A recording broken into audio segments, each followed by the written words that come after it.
Baik, kita kembali. Kita akan lanjutkan seperti Afi katakan bahwa sesi ini merupakan pembahasan dari sektor infrastruktur dan konektivitas pengembangan ekonomi daerah.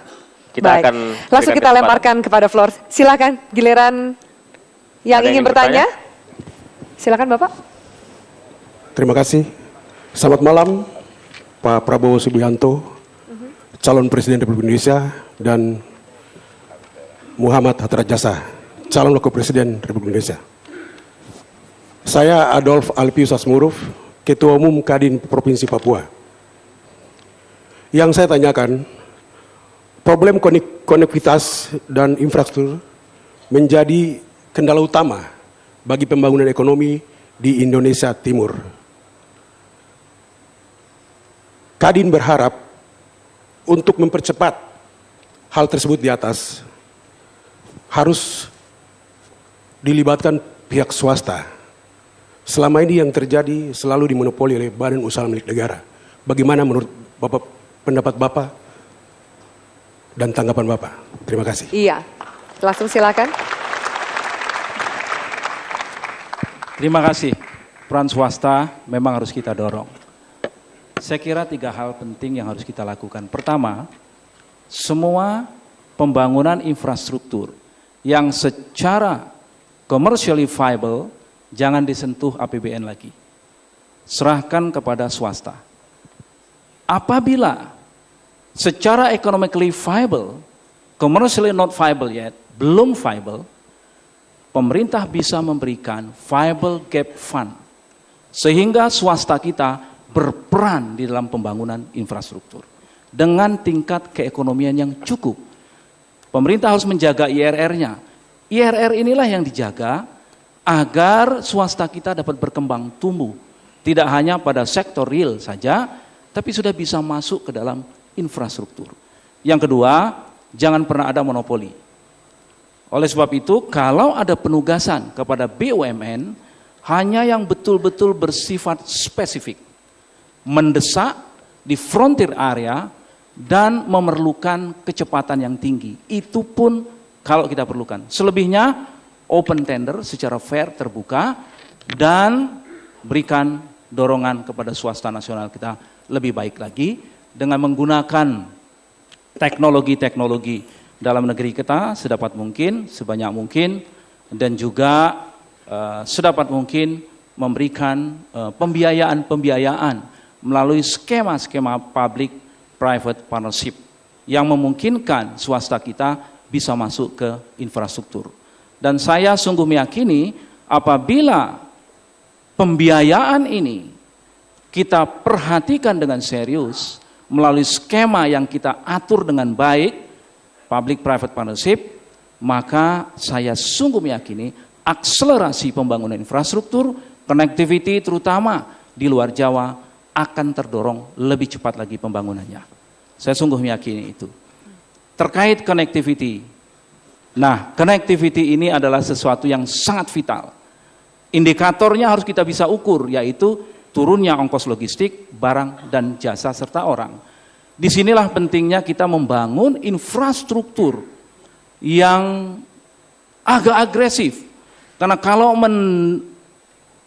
dari sisi demand side saja, tanpa ada supply side, dari production, lambat kita mengalami pertumbuhan. Oleh sebab itu saya ingin mengatakan bahwa kita harus berani investasi di infrastruktur dari sisi supply side agar kita dapat mendorong pertumbuhan kita lebih cepat dan lebih baik lagi. Baik, terima kasih Pak Hatta. Kita akan lanjutkan dengan pertanyaan selanjutnya. Ada dari pihak, silakan Pak. Yang terhormat Pak Prabowo dan Pak Hatta, nama saya Iwan, Wakil Ketua Umum Kadin Indonesia, Koordinator Wilayah Tengah. Pembangunan infrastruktur pada saat ini saya rasa tidak berjalan tidak sesuai dengan harapan. Dikarenakan tidak adanya pembiayaan yang murah.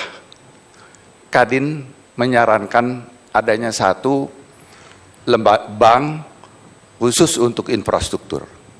Bagaimana pandangan Bapak?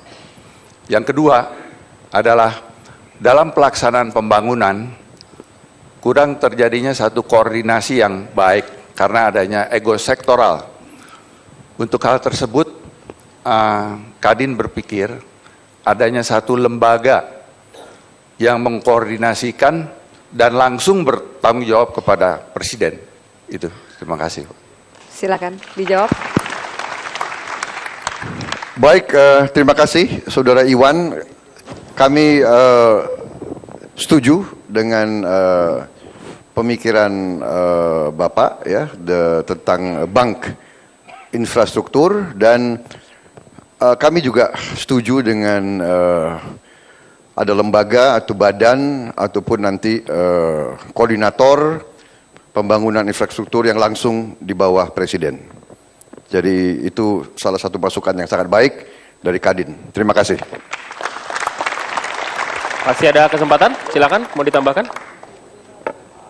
Iya, tadi juga menyangkut public private partnership kalau tidak salah tadi itu, ya, yang ditanyakan, apakah perlu suatu skema di mana langsung berada di bawah Presiden. Sekarang kita sudah, seingat saya masih ingat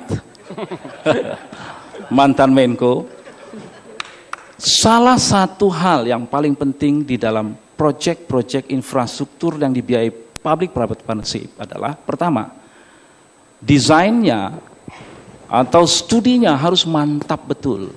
Jangan serahkan kepada asing, cukuplah insinyur-insinyur Indonesia mendesain itu dengan baik. Ini saudara Bobby, ini ketua PII, saya yakin bisa dia. Tapi yang lebih penting lagi buat seorang swasta, ketika ingin masuk ke proyek itu, IRR-nya juga harus benar, Mas Bobby. Jadi paling enggak pra-studinya menunjukkan, kalau saya masuk, return of investment saya cukup untuk masuk ke proyek itu. Oleh sebab itu, yang ketiga, di dalam peran pemerintah dalam skema public partnership tadi atau KPS, kerjasama pemerintah swasta tadi itu harus diatur dengan baik, jangan nanti setelah itu tidak menimbulkan persoalan. Kalau IRR-nya sudah jelas, maka insentif apa yang diberikan pemerintah? Pemerintah harus memberikan insentif terhadap proyek-proyek besar yang dimana dimasukin swasta. Apakah diberikan tax holiday? Apakah tax allowance? Bisa dipilih berapa tahun. Sepanjang IRR-nya kita jaga, buat swasta gampang hitungnya.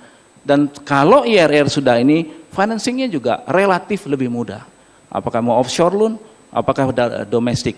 Menurut pandangan saya, diusulkan tadi di bawah Presiden, bisa juga langsung di bawah Presiden, akan tetapi yang paling penting, jangan proyek-proyek pembangunan melalui PPP itu dilempar 50-60, ketika dibongkar tidak bisa ada yang jalan, tanahnya belum selesai, pengurusan ini masih belum jalan. Oleh sebab itu, ketika dilempar, semuanya sudah dalam studi yang predictable dan risknya bisa calculated. Terima kasih. Iya, baik. Tadi sudah muncul kata pembiayaan. Pemirsa, jangan kemana-mana mengenai keuangan, pembiayaan, tenaga kerja, dan juga pengembangan sektor UKM. Akan kami lanjutkan pembahasannya sesaat lagi, tetaplah bersama kami.